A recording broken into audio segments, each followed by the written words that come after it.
Aided private കോളേജുകളിലെ principal നിയമനത്തിലൂടെ മേൽക്കോയ്മ ഉറപ്പിക്കാൻ കേരള സർവകലാശാല സിൻഡിക്കേറ്റ് ശ്രമം. കേരള സർവകലാശാലയോട് അഫിലിയേറ്റ് ചെയ്തിട്ടുള്ള എയ്ഡഡ് പ്രൈവറ്റ് കോളേജുകളിൽ 2 മാസത്തിനുള്ളിൽ സ്ഥിരം പ്രിൻസിപ്പൽമാരെ നിയമിക്കാനുള്ള നടപടി കൈക്കൊള്ളാൻ മാനേജ്മെന്റുകൾക്ക് നിർദ്ദേശം നൽകാൻ ഇന്നലെ ചേർന്ന കേരള സർവകലാശാല സിൻഡിക്കേറ്റ് തീരുമാനിച്ചു. ഉന്നത വിദ്യാഭ്യാസ രംഗത്തെ രക്ഷിക്കാനാണ് നടപടിയെന്ന് തോന്നുമെങ്കിലും വേണ്ടപ്പെട്ടവരെ സർവകലാശാലകളിൽ തിരികെ കയറ്റിയ പിൻവാതിൽ നിയമനം നടപ്പാക്കാനാണ് ഈ നീക്കമെന്ന് സംശയം ശക്തമായി കഴിഞ്ഞു. കഴിഞ്ഞ 5 വർഷമായി സർവകലാശാലയുടെ കീഴിലുള്ള 40ഓളം കോളേജുകളിൽ സ്ഥിരം പ്രിൻസിപ്പൽമാരില്ല. ഇവിടങ്ങളിൽ മാനേജ്മെന്റിന് താൽപര്യമുള്ള അധ്യാപകർക്കാണ് പ്രിൻസിപ്പൽമാരുടെ ചുമതല നൽകുന്നത്. ഇതിന് കടിഞ്ഞാണിട്ട് അധികാരമുപയോഗിച്ച് തങ്ങൾക്ക് വേണ്ടപ്പെട്ടവരെ നിയമിക്കാമെന്നാണ് സിൻഡിക്കേറ്റ് തീരുമാനത്തിന്റെ മറുവശം.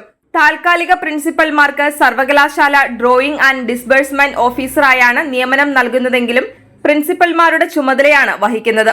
യൂണിവേഴ്സിറ്റി ചട്ടമനുസരിച്ച് പരമാവധി 3 തവണയിൽ കൂടുതൽ ഡ്രോയിംഗ് ആൻഡ് ഡിസ്ബേഴ്സ്മെന്റ് ഓഫീസറായി അംഗീകാരം നൽകാൻ പാടില്ല. 2018 UGC റെഗുലേഷൻ പ്രകാരം പ്രിൻസിപ്പൽമാരായി നിയമിക്കപ്പെടുന്നതിന് PhDയും 15 വർഷത്തെ അധ്യാപന പരിചയവും അസോസിയേറ്റ് പ്രൊഫസർ സ്ഥാനവും 120 പോയിന്റ് റിസർച്ച് സ്കോറും നിശ്ചയിച്ചിട്ടുണ്ട്. പ്രിൻസിപ്പൽമാരെ പത്രപരസ്യത്തിലൂടെ അപേക്ഷ ക്ഷണിച്ച് നേരിട്ട് ഇന്റർവ്യൂ നടത്തി നിയമിക്കുകയാണ് വേണ്ടത്. നിയമന കാലാവധി 5 വർഷമായിരിക്കും. പ്രവർത്തനം തൃപ്തികരമാണെങ്കിൽ വീണ്ടും 5 വർഷം കൂടി കാലാവധി നീട്ടി നൽകുവാൻ മാനേജ്മെന്റിന് അവകാശമുണ്ട്. എങ്കിലും അർഹരായവരുടെ അഭാവത്തിൽ സിൻഡിക്കേറ്റ് ഇവർക്ക് കാലാവധി നീട്ടി നൽകുകയാണ് പതിവ്.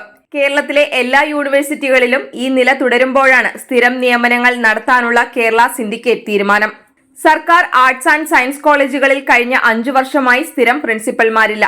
ഇപ്പോൾ തന്നെ 37 കോളേജുകളിൽ മാത്രമാണ് പ്രിൻസിപ്പൽമാരെ താൽക്കാലികമായി സർക്കാർ നിയമിച്ചിരിക്കുന്നത്.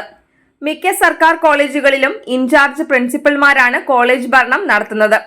സർക്കാർ കോളേജുകളിലെ അധ്യാപക സംഘടനകളുടെ എതിർപ്പുകൊണ്ടാണ് പ്രിൻസിപ്പൽ നിയമനം നടക്കാത്തത്. എന്നാൽ പ്രൈവറ്റ് കോളേജുകളിൽ ന്യൂനപക്ഷ സമുദായ മാനേജ്മെന്റിന് താൽപര്യമുള്ള യോഗ്യരായവരുടെ അഭാവത്തിൽ തങ്ങൾക്ക് വേണ്ടപ്പെട്ടവരെ നിയമിക്കാമെന്ന് രാഷ്ട്രീയ നേതാക്കൾ കരുതുന്നു. ഈ നീക്കം വിജയകരമായാൽ കേരളത്തിലെ മറ്റു സർവകലാശാലകളിലേക്കും ഇത് വ്യാപിപ്പിക്കാമെന്ന് ഇടതുപക്ഷ നേതൃത്വം കരുതുന്നുവെന്നാണ് വിവരം.